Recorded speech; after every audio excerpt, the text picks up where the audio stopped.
Dearly beloved Noble Pastor Willis, Brother Mary, and Prophet Malapay, narito po kami lahat.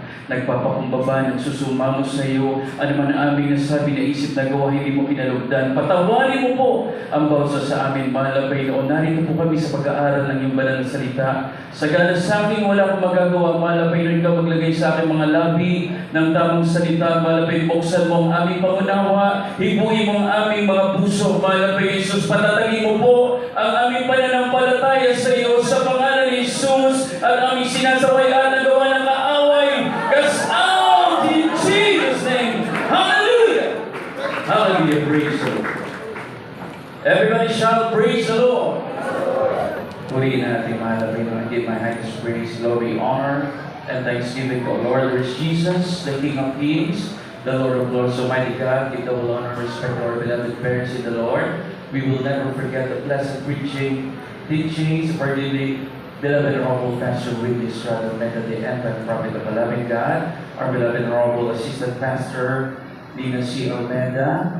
We are still commemorating mga minamahal the life and teachings of our beloved Assistant Pastor Nina C. Almeida. Praise the Lord. To all their beloved children, to the whole beloved Almeida family, sa ating beloved order preachers and their family. To all of you mga minamahal sa mga narito ngayon sa mga bisita, kayo po ay welcome sa gawain ng ating mahal na Bay Jesus. Praise the Lord. Malakas na palakpak po para sa ating pinakamamahal na Bay Jesus.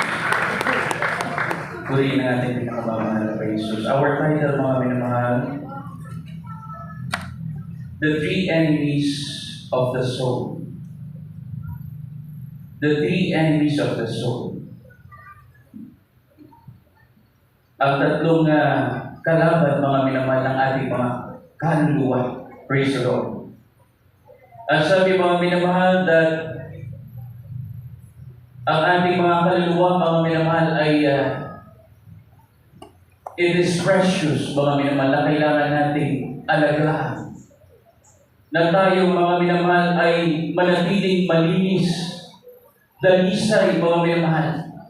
Sapagkat ang ating kaluluwa, ito ang haharap sa ating pinakamamahal na Jesus. Amen. Amen. Palagi natin na pag-aaralan, mga minamahal, na malapit na ang pagbabalik ng ating mahal na Panginoon. Palagi tayo nagtatanong sa ating mga sariling, are we worthy, mga minamahal, to enter the kingdom of God? Tayo ba, mga minamahal, ay karapat-dapat? Tayo ba ay handa sa pagbabalik ng ating pinakamamahal na Jesus? Amen. Maaari tayo, mga minamahal, ay mag-init sa paglilingkod sa ating mahal na Panginoon, ngunit ang kaaway ng Diablo ay hindi tumitigil, mga minamahal, upang ikaw ay dayain. Amen. Satan came to kill, steal, and destroy. Patuloy na, mga minamahal, dayain, sirain ang iyong paglilingkod upang hindi ka makapagpatuloy. At pag ikaw, mga minamahal, ay bumitaw sa iyong pagkapit, mga minamahal, sa ating mahal na Panginoon, ikaw ay bumitaw, ang iyong mga paningin ay hindi nakasentro sa ating pinakamamahal na Jesus, madali ka madadayan ka. Amen. Amen. Everybody shall praise the Lord. Kaya sabi, mga minamahal, that every temptation, every fall, and every sin can be traced to these three roots. Itong tatlong bagay na ito, the lust of the flesh, the lust of the eyes, pride of life. Amen. Amen. Kaya po basahin natin 1 John chapter 2, verse 16. Dito po sa apat ang unang award ng Diyos, ang talatang kaya 16, ito nga sinasabi. Sapagkat ang lahat ng mga sanlibutan, ang masamang pita ng laman, at ang masamang pita ng mga mata, at ang kapalaluan sa buhay ay hindi mula sa Ama, kundi sa sanlibutan. Amen. Palapakan natin ang ating mahal na Jesus.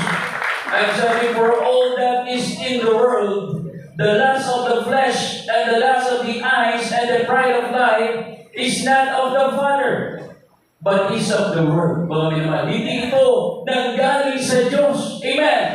Ito'y galing sa sanlibutan.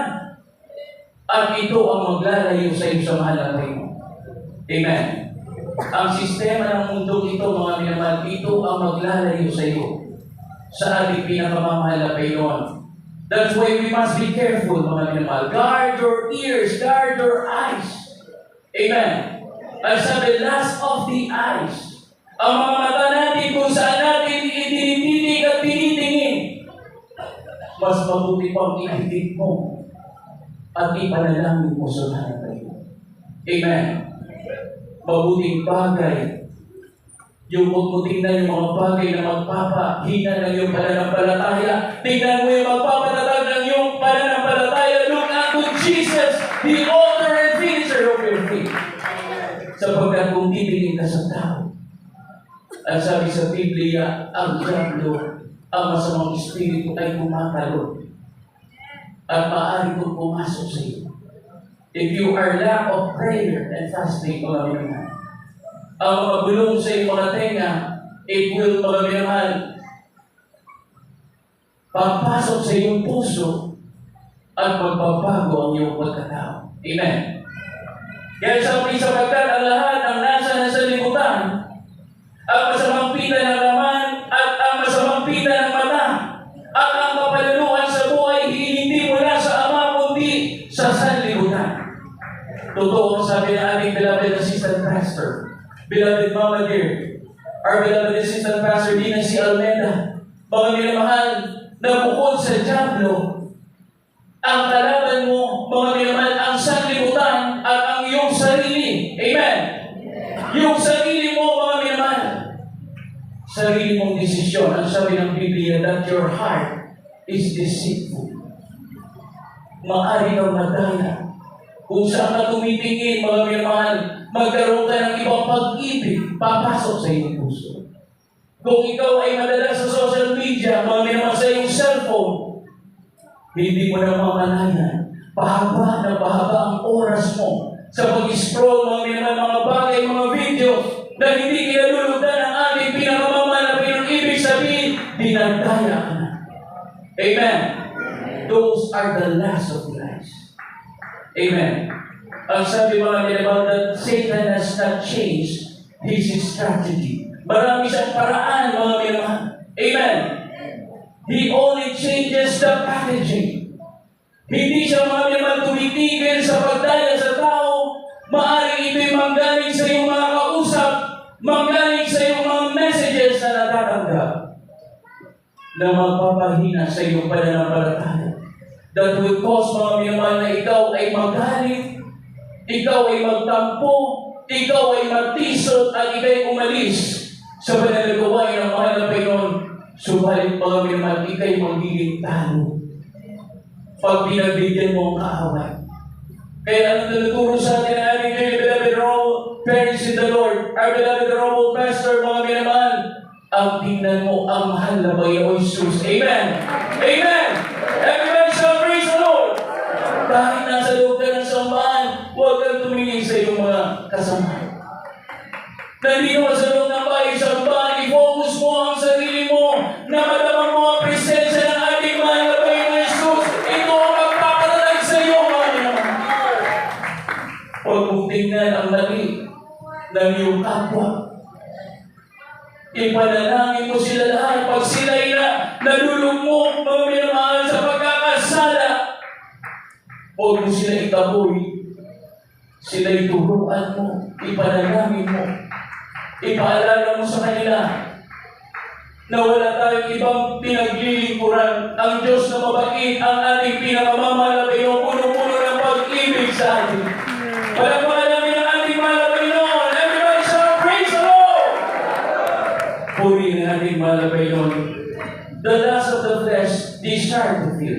Kaya po, Galatians chapter 5, verse 17. Dito po sa aklat ng Galatia, kapatid 5, ang talata 17. Sapagkat ang laman ay nagnanasa ng laban sa Espiritu, at ang Espiritu ay laban sa laman. Sapagkat ang mga ito ay nagkakalaban upang huwag ninyong gawin ang bagay na inyong ibigin. Amen. Huwag niyong gawin ang mga bagay na inyong ibigin. Sapagkat pag lumalakad ka sa naman, mga minamahal, at hindi ka lumalakad sa Espiritu,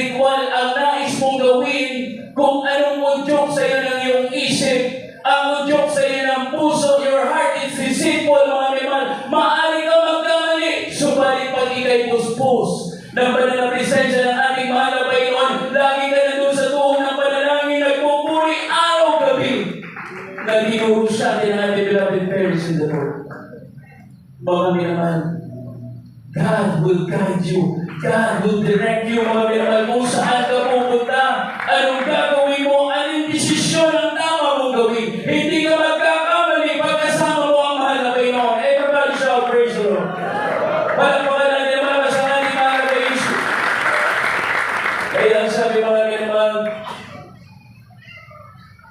craving to satisfy physical. Amen. Ang ating physical. You are craving to satisfy yung pangangailangan ng iyong katawan, ganun din sa pagkain. Mga pagkain na hindi karapat dapat kainin na bawal sa iyo, pinagbibigyan mo. Those are lust of the flesh. Amen. Pagnanais ng laman na masunod ang kanyang sarili. Gusto natin sundin palagi yung ating katawan. Amen. Ganyan ang tao. Punong-puno tayo ng kahinaan because we are not yet perfect. Subalit paglangit ka nasa tuhod ng panalangin, kasama mo palagi ang ating mahal na Panginoon, mga minamahal. Hindi ka pababayaan ng mahal na Panginoon. Amen.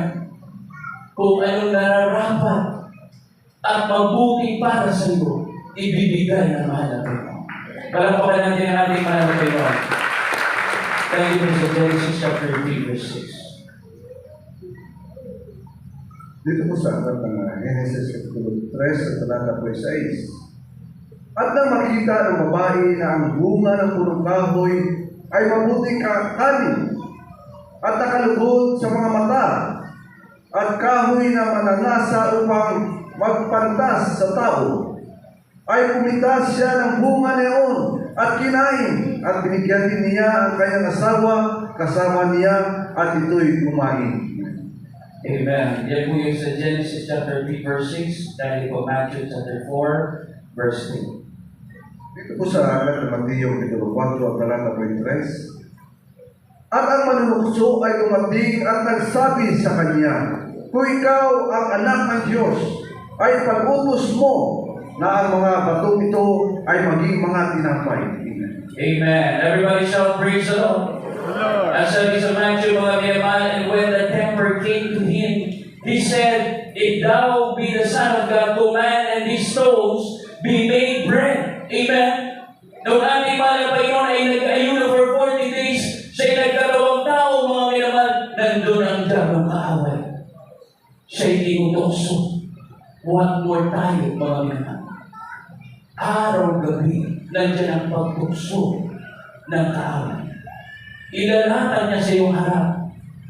The pride of life, mga minamahal. The lust of the flesh. The lust of the eyes. Ikaw mismo ang pipili. Amen. At pag mahina ka ng Kristiyano, kulang sa panalangin, mga minamahal, madalas ikay nagkakamali. Amen. Anong sabi ng ating beloved parents in the Lord? Ang sabi, mga minamahal, that our duty, ang ating paglilingkod na ito sa mahal na Panginoon, ang pagdalo mo 3 times a week, Wednesday, Friday, Sunday, mga minamahal. Ang sabi ng ating beloved parents in the Lord, this is just 10% of your life. Ito ay 10%. If you will compute how many hours nasa loob ka ng bahay, sambahan, mga minamahal, yung 3 times a week na yan, that's equivalent to 21 hours. To 22 hours. Hindi pa umabot doon sa isang araw na nais na malapino, naglilingkod ka na may kainitan, na ang buong puso't isip mo na doon sa pagsunod sa kalooban ng ating mahal na Panginoon. Yung Lunes, Martes, mga minamahal, yung Thursday, yung Saturday.